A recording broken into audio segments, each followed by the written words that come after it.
Offre spéciale de 25 $ à 15 $.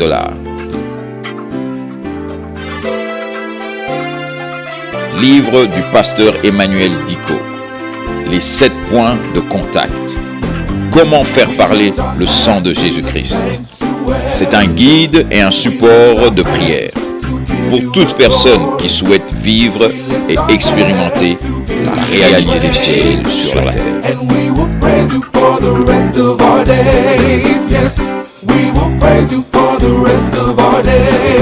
Bienvenue mesdames et messieurs dans votre émission Vivre les réalités du ciel sur la terre. Je me présente, je suis le pasteur André et nous avons comme règle d'or sur ce plateau que Jésus-Christ le Seigneur est la parole de Dieu et l'autorité finale. Alors, nous allons continuer notre sujet que nous avons commencé à ouvrir depuis le début de la semaine, qui est ce que j'appelle l'importance de la foi dans votre marche. Alléluia, l'importance de la foi pour vivre les réalités du ciel sur la terre. Nous avons démontré que, en effet, toute relation avec Dieu commence à partir de la nouvelle naissance. Et nous avons démontré qu'après la nouvelle naissance, il y a ce qu'on appelle le baptême du Saint-Esprit. C'est ce baptême du Saint-Esprit qui vient avec ce qu'on appelle le parler en langue.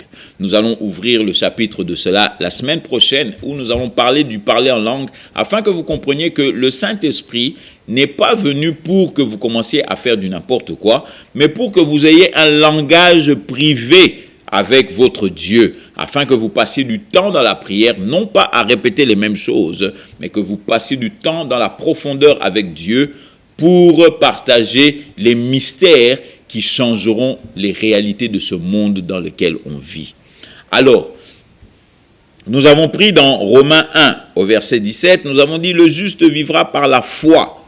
Le juste vivra par la foi. » Et nous avons démontré dans les semaines passées, alléluia, et le pasteur André est en train de préparer toutes ces émissions afin de les mettre sur YouTube, afin que tous nous puissions rentrer à ces émissions-là et que nous puissions réétudier ce qui a été enseigné. Nous avions parlé de la justice. Rappelez-vous, nous avions parlé de la justice et nous avions démontré que la justice, c'est la nature de Dieu au-dedans de toi.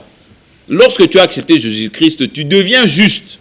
Tu ne deviens pas juste à cause des bonnes actions que tu fais, mais tu deviens juste à cause du sang de Jésus-Christ qui est sur toi et le sang de Jésus-Christ qui est en toi. La personne de Jésus-Christ te rend juste. La nature de Dieu en toi te rend juste. Alors, nous pouvons changer ça en disant que tous ceux qui sont nés de Dieu vivent par la foi. Tous ceux qui sont nés de Dieu doivent vivre par la foi. Et nous avons montré au début de cette semaine, toute cette semaine, que on ne vit pas par la foi optionnellement. C'est-à-dire quoi? Je vis par la foi seulement quand je vais à l'église le dimanche. Je vis par la foi seulement le mardi quand je vais à la prière. Je vis par la foi seulement le jeudi quand je viens à l'étude biblique. Non, non, non, non, non, non, non. La vie par la foi, pourquoi la Bible a étudié le mot vie? C'est pour te montrer que aussi vrai que tu vis tous les jours, tu dois aussi tous les jours vivre par la foi. Alléluia. Et nous avons dit la foi biblique est surnaturelle. Elle n'a rien à voir avec les sens. La foi biblique est surnaturelle. Amen. Elle n'a rien à voir avec les sens. Oh, toi tu veux sentir. Oh, je sens que je vis dans la foi. Non, non, non, non. La foi ne se sent pas, papa. La foi est une puissance interne. D'ailleurs, si vous lisez bien, dans Galates 5, il nous parle de ça. Il nous parle de la foi comme étant l'un des fruits de l'esprit. Alléluia. Alors, 2 Corinthiens 5, au verset 7, nous dit que nous ne marchons pas par la vue, mais nous marchons par la foi. Écoutez-moi bien. Nous ne marchons pas par la vue, mais nous marchons par la foi. Maintenant, marcher par la vue, ça ne veut pas dire simplement que on ne marche pas avec nos deux yeux. Le mot « vue » dans ce verset-là comprend les 5 éléments qui te mettent en connexion avec ce monde. Écoutez-moi bien. Les 5 éléments qui te mettent en connexion avec le monde physique. Ce sont quoi? Nous avons la vue, nous avons le toucher, nous avons l'ouïe qui est l'écouter. Nous avons le sentir, alléluia. Et puis nous avons le goût. Ce sont les 5 sens. Quelqu'un va dire, mais Pasteur André, il nous remet à l'école et tout ça. Non, non, non, non, non. Les choses que tu as apprises en biologie, là, c'est ça qui te met en connexion avec le monde physique. Le monde spirituel, en d'autres termes, tu es en contact avec ce monde par ton corps. Ton corps fonctionne par les 5 sens. Et maintenant, tu es en connexion avec Dieu par ton esprit. C'est ton esprit qui rentre en contact avec Dieu. Et le monde mental, tu rentres en contact avec le monde mental par ce qu'on appelle votre âme. Alors, donc comme je disais, dans 2 Corinthiens 5, 7, nous marchons par la foi et non par la vue. Le mot vue ici est pas seulement les yeux, mais aussi tout ce qui te rend en contact avec le monde physique, en d'autres termes, les 5 sens. Et puis, nous parlons de la foi que Jésus a utilisée, celle qui bouge les montagnes et qui prend ce que Dieu a pour toi et le fait venir ici. Alléluia. C'est de ça que nous parlons. Le pasteur André ne parle pas de la foi naturelle, que oh non, j'ai la foi, comme par exemple tu rentres dans une église, tu regardes une chaise, tu t'assieds sur la chaise, parce que tu as la foi que cette chaise-là va te tenir. Ce n'est pas cette foi c'est une foi naturelle. Moi je te parle de la foi surnaturelle, celle qui bouge les montagnes et celle qui transforme les choses. Alléluia. Alors, dans l'importance de la foi, si nous prenons aussi Éphésiens 2, alléluia, Éphésiens 2,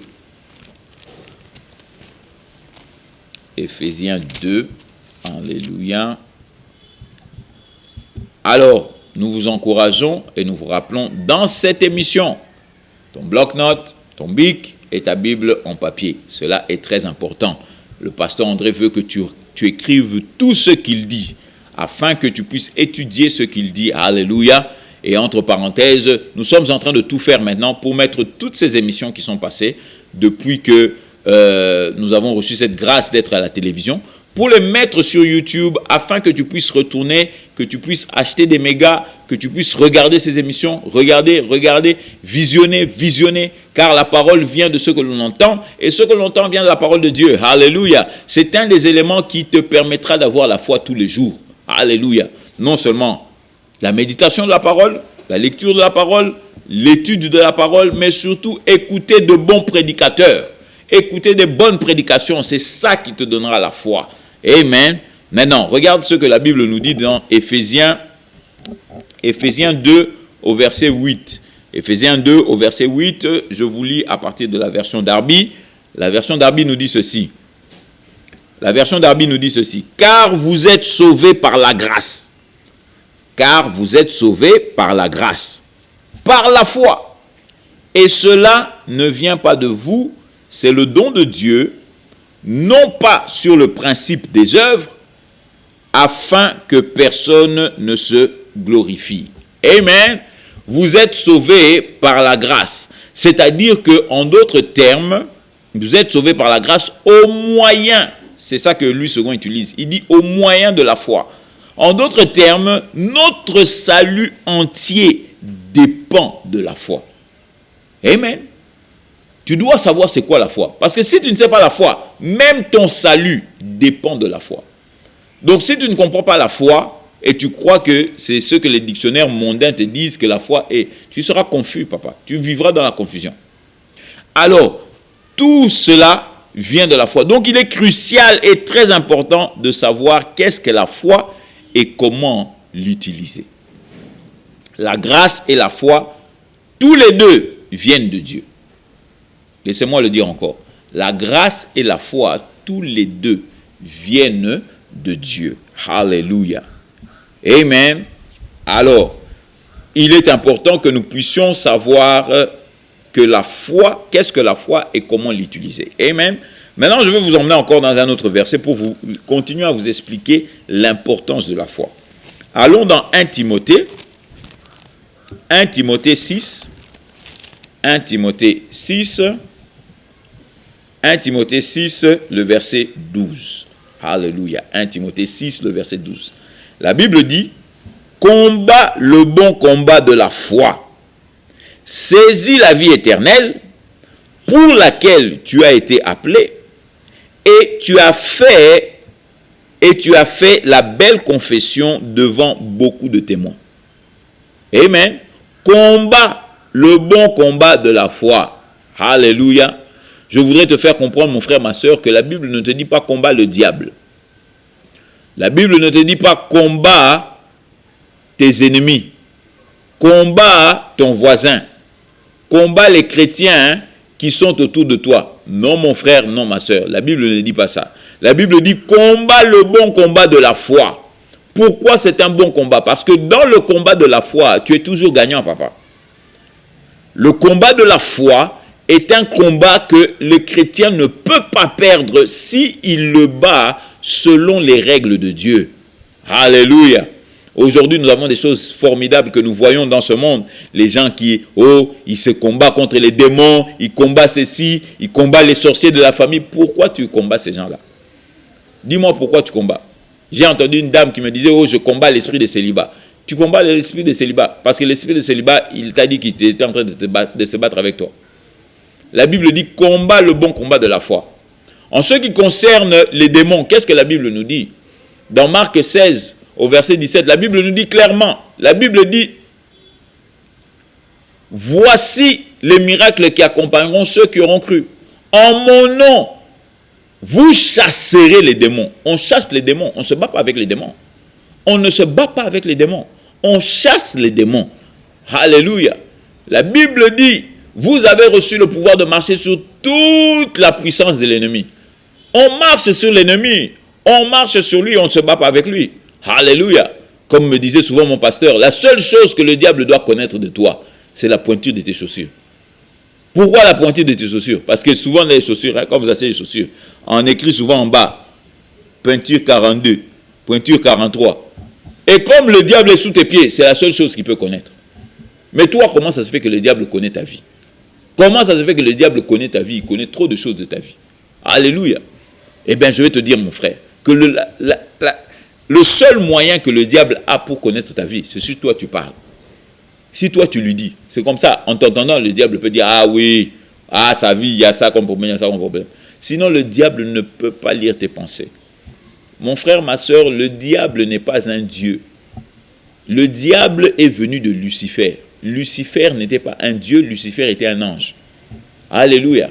C'est pour ça que même dans les rêves les plus fous du diable, le diable ne pourra jamais se comparer avec toi. Pourquoi? Parce que toi, tu es de la classe de Dieu et le diable est de la classe des anges. Donc, c'est-à-dire que le diable est inférieur à toi. Alléluia. Même quand tu n'es pas né de nouveau, le diable reste toujours inférieur à toi. Pourquoi? Parce que toi, tu es l'image de Dieu. Bien que l'image tordue, mais tu es l'image de Dieu. Alléluia.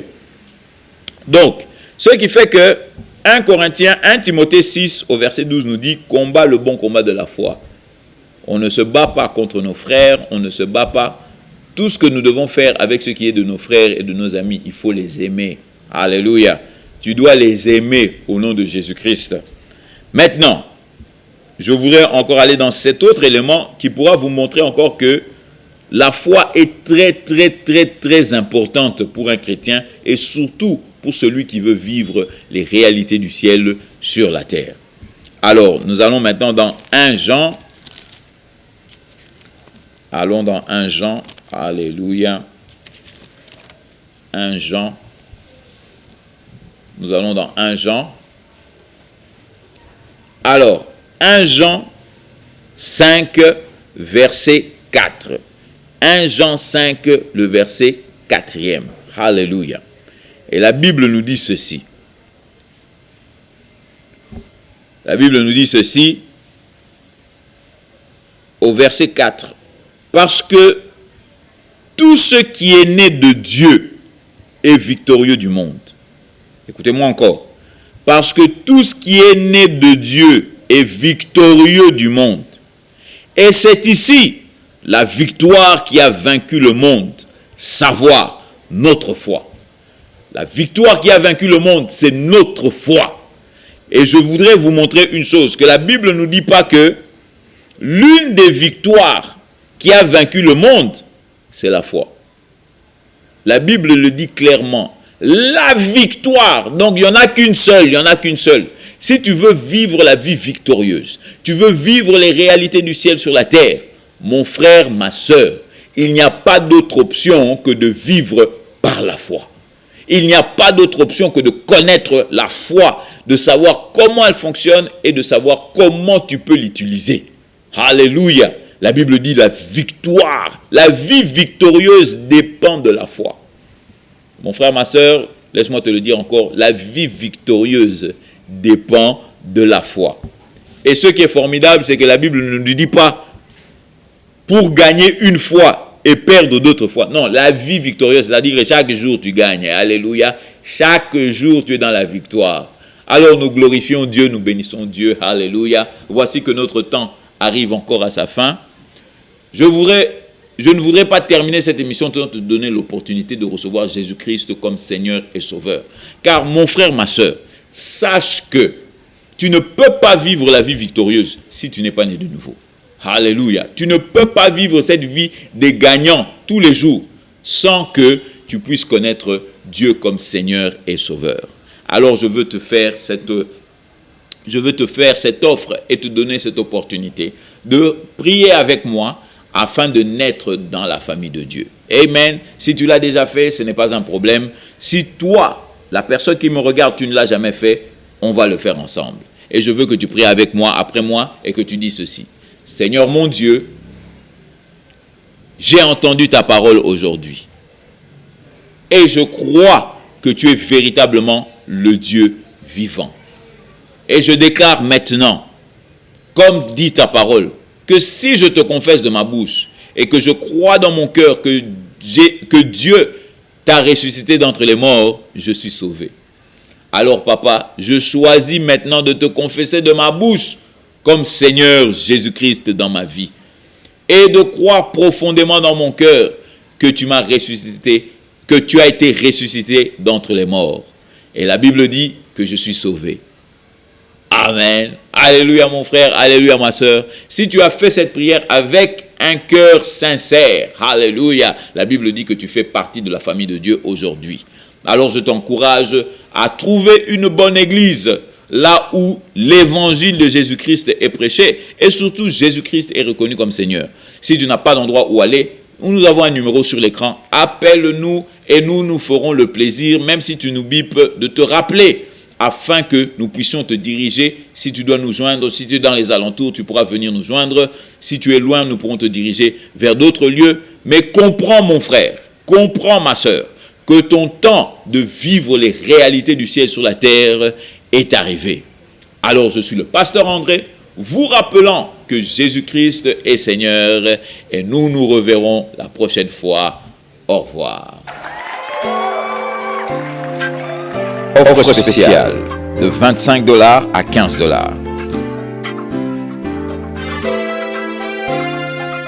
Livre du pasteur Emmanuel Diko.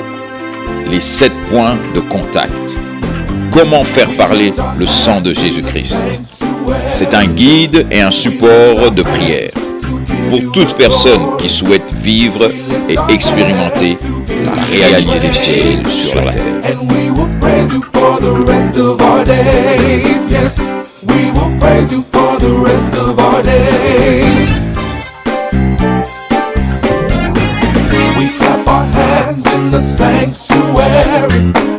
We clap our hands to give you the glory. We clap our hands to give you the praise. And we will praise you for the rest of our days. Yes, we will praise you for the rest of our days.